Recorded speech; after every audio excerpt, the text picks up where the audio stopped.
Hola, ¿se ha preguntado usted en qué consiste realmente la vida cristiana? Sabemos que la vida cristiana consiste en ir quitándonos el hombre viejo que éramos e irnos revistiendo del hombre nuevo bajo una nueva personalidad, que es la personalidad como la de Jesús. El éxito de nuestra vida cristiana básicamente se va a medir, en realidad, por cuánto hemos avanzado en parecernos a Jesús. Esa es la vida cristiana. Por eso Pablo, en su carta a Romanos, en el capítulo 12, en el versículo 3, nos motiva a autoevaluarnos como cristianos, diciéndonos lo siguiente, y leo para ustedes. Basado en el privilegio y la autoridad que Dios me ha dado, le advierto a cada uno de ustedes lo siguiente: ninguno se crea mejor de lo que realmente es. Sean realmente realistas al evaluarse a ustedes mismos. Háganlo según la medida de fe que Dios les haya dado. Resulta claro que Pablo aquí nos está llamando a la autoevaluación de la vida cristiana. Pero aquí surge la pregunta, bueno, ¿cómo lo hacemos? ¿Existe algo práctico a lo cual yo pueda recurrir para evaluar mi vida cristiana y tener algún parámetro de evaluación real para saber dónde estoy fallando y cómo resolverlo? Los pilotos ellos lo llaman checklist. Yo lo voy a traducir al español y lo voy a nombrar como una lista de verificación. Esta lista de verificación los pilotos la utilizan en cada una de las fases del vuelo que van a emprender. Desde que se sienta el piloto, el capitán y el copiloto en la cabina de mando, lo primero que hacen es revisar el checklist, la lista de verificación, y hacen una verificación cruzada de los procedimientos para encender los motores. Una vez que hacen ese procedimiento y el avión empieza a rodar por la pista de taxeo, hay otro procedimiento que tienen que revisar bajo esa lista de verificación para el control de los instrumentos, para el llamado a la torre de control, etc. Cuando ya el avión emprende el vuelo, hay una serie de procedimientos que ellos tienen que verificar y checar para saber si el vuelo va bien, los instrumentos están funcionando. Es decir, en cada una de las fases de los vuelos aéreos, los pilotos tienen que hacer una lista de verificación para controlar que el viaje sea seguro. Esa lista de verificación existe en la vida cristiana. En el Antiguo Testamento, esa lista de verificación se basaba en la ley. Los judíos evaluaban su relación con Dios con base en más de 600 leyes que ellos fueron creando a partir de las enseñanzas del Antiguo Testamento. Todos esos parámetros de evaluación del pueblo judío eran parámetros de evaluación externos, es decir, basados en el hacer. ¿Qué tengo que hacer para ganar la salvación? ¿Cómo tengo que comportarme para ser un hijo de Dios? Es decir, era basado en el verbo hacer y en la justicia que traía como consecuencia esas leyes. Sin embargo, Jesús, en el Nuevo Testamento, en el Evangelio de Mateo, en el capítulo 5, versículo 20, leemos lo siguiente. Les advierto, dice Jesús, a menos que su justicia supere a la de los maestros de la ley religiosa y a la de los fariseos, nunca entrarán en el reino de los cielos. En ese texto lo encontramos cuando Jesús está hablando en el Sermón del Monte y que ha explicado que Él no ha venido a abolir la ley de los profetas y de Moisés, sino que más bien ha venido a cumplirla, dándole una nueva dimensión a la ley. Sin embargo, Jesús nos dice claramente que a menos que podamos superar esa ley, nosotros no entraremos en el reino de Dios y no estaremos viviendo como hijos de Dios, como Jesús nos lo ha enseñado. Entonces Jesús nos da una nueva lista de verificación. Esta lista de verificación de nuestra vida cristiana la encontramos en el capítulo 5 de Mateo, en lo que nosotros conocemos como las bienaventuranzas. Jesús nos da aquí una lista de verificación, un checklist, que nos permite a nosotros poder hacer una autoevaluación de nuestra vida cristiana y saber en qué fallamos, en qué estamos bien, cómo hacemos para parecernos cada vez más a Jesús, que esa es la principal motivación de la vida del cristiano. Ese checklist, esas bienaventuranzas, son las siguientes. Primero, dice Jesús, Dios bendice a los que son pobres en espíritu, y se dan cuenta de la necesidad que tienen de Él, porque el reino del cielo les pertenece. ¿Qué significa ser pobre de espíritu? Ser pobre de espíritu son varias características. Ser pobre de espíritu es reconocer nuestra necesidad espiritual y buscar saciar nuestra sed espiritual en Cristo. Es sabernos necesitados, eso es ser pobre espiritualmente. Sabernos necesitados de que nuestra sed espiritual solo puede ser saciada en Cristo Jesús. Es depender totalmente de la presencia, de la dirección y de la ayuda de Dios para todo lo que hagamos en nuestra vida. Eso es ser pobre de espíritu. Es confiar en Dios para poder saber que todas nuestras necesidades van a ser suplidas. Eso es ser pobre de espíritu. Es confiar en que Dios nos va a ayudar a vencer los obstáculos de esta vida. Y es reconocer nuestra impotencia ante la omnipotencia de Dios. Eso es ser pobre de espíritu. Entonces aquí les dejo el primer check de la lista de verificación. ¿Es usted pobre en espíritu? ¿Es usted dependiente totalmente de Dios para satisfacer su necesidad espiritual y sus necesidades materiales, para vencer los obstáculos de la vida, para que se suplan todo lo que usted esté necesitando? ¿Realmente confía en Dios? ¿Es pobre en espíritu? Primer check. Segundo check en su vida. Dios bendice a los que lloran porque ellos serán consolados. El verbo llorar que se utiliza en el texto griego original es pente. ¿Sí? El pente es una combinación o la acepción que se utiliza en pente es un llanto debido a luto. Es llorar por haber perdido algo. Ese es el significado de pente en este contexto en que se está utilizando, en que lo utiliza Jesús en la bienaventuranza. Entonces, ¿qué significa que Dios bendice a los que lloran? Este verbo pente nos ilustra que es aquella persona que llora por haber pecado y ese pecado lo ha alejado de Dios y por eso está en luto. Esto queda muy claro en la carta a Corintios, en el capítulo 7, en el versículo 10, donde Pablo le dice a la iglesia de Corinto lo siguiente: pues la clase de tristeza que Dios desea que suframos nos aleja del pecado y trae como resultado salvación.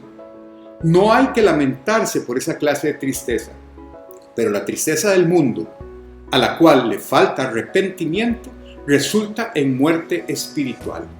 Entonces, el verbo llorar en este contexto se refiere al dolor que se experimenta o que experimenta la persona que ha pecado, y esa tristeza lo mueve al arrepentimiento. Por eso dice en esta segunda bienaventuranza, Dios bendice a los que lloran porque serán consolados. Segundo check. ¿Es usted consciente del pecado? Y cuando peca, porque es inevitable pecar en algunas circunstancias, es llamado al arrepentimiento, llora por haber pecado y haberse alejado de Dios. ¿Rechaza usted el pecado de esa manera y en esa magnitud? Es el segundo checklist que usted tiene que hacer para saber si su vida es una vida realmente cristiana como Dios y Jesús nos la está enseñando. La tercera bienaventuranza dice que Dios bendice a los que son humildes, porque heredarán toda la tierra. En términos generales, podemos definir que la humildad es aquella característica que hace que la persona tenga la posibilidad de conocer sus limitaciones y actuar en consecuencia. El concepto bíblico de humildad es tener un buen entendimiento sobre quién soy yo y quién es Dios. Esto nos lleva a reconocer la obra de Dios en nuestra vida y el hecho de que Él tiene un propósito para nosotros. La humildad es una virtud que Dios se complace en las personas humildes. Dios aprecia la humildad. Dios aprecia a aquella persona que conoce sus limitaciones y conoce la omnipotencia de Dios. En el Salmo 138:6 dice: porque Jehová es excelso y atiende al humilde, mas al altivo mira de lejos. El altivo es esa persona contraria a la humildad, que no depende de Dios para nada, que se cree autosuficiente, que cree que no necesita de Dios para su vida. El Salmo 147:6 dice: Jehová exalta a los humildes y humilla a los impíos hasta la tierra. Proverbios 3:34, el Señor se burla de los burlones, pero muestra su bondad a los humildes. Entonces vean ustedes que la humildad es una virtud que agrada a Dios y la bendice. Y la virtud de humildad es simple y sencillamente reconocer nuestra situación, nuestra debilidad y nuestra dependencia a Dios, porque reconocemos quién es Dios. Esa es la persona que es humilde. Tercer cheque entonces, ¿es usted humilde en todas las facetas de su vida? ¿Es usted humilde en su trabajo? Y humilde no significa poner la cabeza en el suelo. Humilde es reconocer que todo lo que usted tiene, Dios se lo ha dado. ¿Es usted humilde en su relación con las demás personas? ¿Es usted humilde en su hogar? Tercer check. Cuarto check de la vida cristiana. Dios bendice a los que tienen hambre y sed de justicia porque serán saciados. Y aquí es importante aclarar el término que es justicia en la Biblia. Justicia significa tener una relación correcta con Dios y también con su prójimo. Si ustedes ven en las Escrituras, la persona justa, la que se declara justa por Dios, es una persona que tiene una relación correcta con Dios. Esa es la justicia a la cual la Biblia se refiere. Con respecto entonces a esto, nosotros tenemos que preguntarnos realmente, ¿nosotros tenemos una relación correcta y justa con Dios? Con respecto a nuestra relación con Dios es disfrutar de esa relación correcta con Él, pero también con nuestro prójimo. ¿Qué significa tener una relación justa con nuestro prójimo? Bueno, pues asumir el compromiso de promover la integridad, de comprometernos en rectitud, en promover la honradez. Esas son las virtudes de una persona que busca la justicia, que tiene hambre y sed de justicia. Y dice la palabra en esta bienaventuranza, seremos saciados los que tengamos hambre y sed de justicia. Hambre y sed de tener una correcta relación con Dios y hambre y sed de tener una correcta relación con nuestro prójimo. Ese es el cuarto check de nuestra lista de verificación. El quinto check de nuestra lista de verificación. Dios bendice a los compasivos porque serán tratados con compasión. En otras versiones bíblicas, de traducciones bíblicas, encontramos en lugar de compasión la palabra misericordia. Bendice a los misericordiosos porque ellos serán tratados con misericordia. Misericordia es una palabra que se origina de dos raíces latinas. Misere, que es miseria, y cordis, que es corazón. Entonces, la misericordia es más que solo un sentimiento, es una práctica. Es identificarse con el prójimo cuando atraviesa momentos de extrema dificultad y ayudarlo y procurar servirle de forma tal que logre superar su situación. Eso es tener misericordia. Misericordia es ser compasivos, es compadecerse del sufrimiento ajeno, de las miserias ajenas y actuar en consecuencia. Eso es lo que Dios dice que nos bendice por ser misericordiosos, porque Él nos va a tratar con misericordia. El término misericordia es amor en acción y se manifiesta en Cristo Jesús. Jesús es amor en acción, es misericordia. Ese es el quinto check de nuestra lista de verificación. El sexto, Dios bendice a los que tienen corazón puro, porque ellos verán a Dios. El corazón en la Biblia se refiere a nuestras emociones, a nuestros pensamientos, a nuestras actitudes, a nuestra inteligencia, es decir, se refiere a la mente. Lo que pasa es que gráficamente, normalmente en la Biblia, corazón y mente se utilizan como sinónimos. El corazón es el asiento, es el sitio donde están los pensamientos, nuestras emociones, nuestras actitudes, nuestro intelecto en general.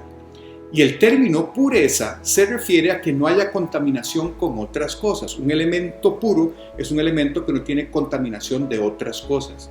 Entonces, así que cuando Jesús nos dice que son aquellas personas puras las que van a ver a Dios, está refiriéndose a aquellas personas que tienen su pensamiento, sus emociones y sus actitudes constantemente en Dios y no se mezclan con el pecado.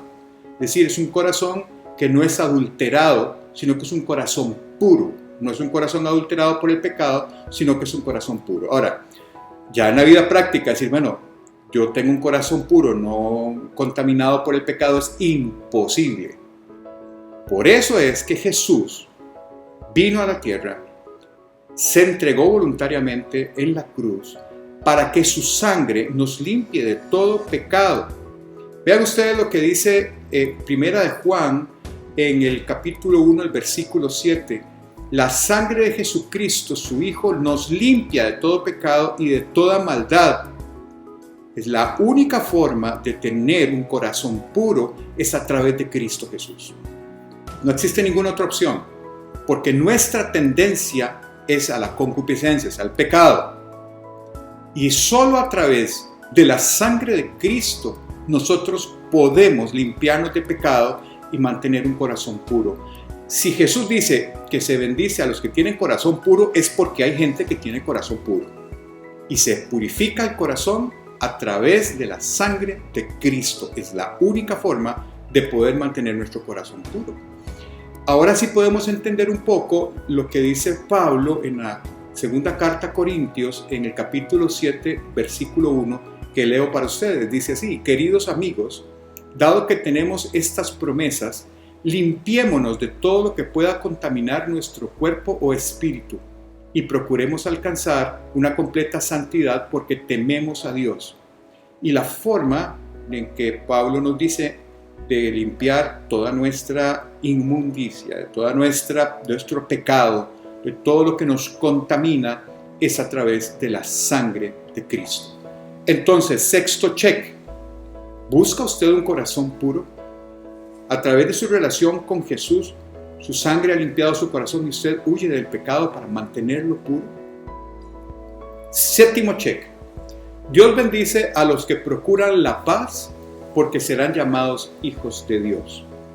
Los ciudadanos del reino de Dios somos promotores de la paz tanto en la familia como en la sociedad. Si usted es un hijo de Dios, debe de ser un promotor de paz. ¿Evitando qué? Evitando conductas contrarias a la paz, como por ejemplo pleitos, violencia, conflictos, división, orgullo, vanidad, agresión, que son cosas que no generan paz, sino todo lo contrario. Por eso nos desafía Jesús cuando nos dice: pónganse mi yugo, déjenme enseñarles, porque yo soy humilde y tierno de corazón y encontrarán descanso para el alma. Ser pacificadores es una forma de vida de las personas que viven en el reino de Dios, en el reino de los cielos. Último check: Dios bendice a los que son perseguidos por hacer lo correcto, porque el reino del cielo les pertenece. Y aquí la pregunta que surge es: ¿qué es vivir haciendo lo correcto? ¿Qué es lo correcto? Lo correcto es vivir de acuerdo a la voluntad de Dios, que está claramente explícita en su palabra. El mundo nos enseña modelos de conducta que se vuelven realmente muy populares y que por ser populares la gente considera que son normales o son buenos. Y no necesariamente hacer lo correcto va en la misma dirección en que la corriente popular del momento está señalando. Pero Jesús nos dice que las personas que buscan hacer lo correcto seremos bendecidos porque el reino de los cielos nos pertenece. El mundo nos quiere hacer ver cosas modernas que por ser lo cotidiano, lo común y lo que sale en los medios de televisión y sale en todas las revistas y es la corriente de pensamiento actual, es lo correcto. El aborto, el matrimonio igualitario, el cambio de sexo, el libertinaje, la promiscuidad sexual, el sexo casual, el consumo de drogas, la infidelidad, el asesinato. Todas son cosas que el mundo está en este momento llevándolos por una corriente que la cobijan bajo la cobija de la bandera de la igualdad y de los derechos humanos. Bueno, pues esa no es la voluntad de Dios. La voluntad de Dios está en su palabra. Si usted es perseguido porque usted vive haciendo lo correcto, es decir, viviendo de acuerdo a la voluntad de Dios, créame que va a ser perseguido.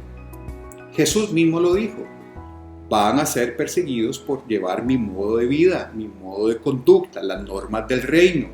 Acordémonos que nosotros vivimos bajo las normas del reino de los cielos y que no necesariamente caminan de la mano con las tendencias modernas de lo que el mundo quiere dictar que es lo normal. Por lo general son absolutamente antagonistas y opuestos. Autoevalúese sabiendo, 1, ¿es usted pobre en espíritu? 2, ¿se entristece profundamente si comete pecado y eso lo lleva al arrepentimiento? 3, ¿es usted humilde y reconoce quién es Dios y su dependencia con Él? 4, ¿tiene gran necesidad de vivir una relación estrecha con Dios, correcta? 5, ¿se compadece usted del sufrimiento ajeno al punto de buscar cómo solventarlo y ayudar a cooperar en solventar esa situación que está viviendo su prójimo?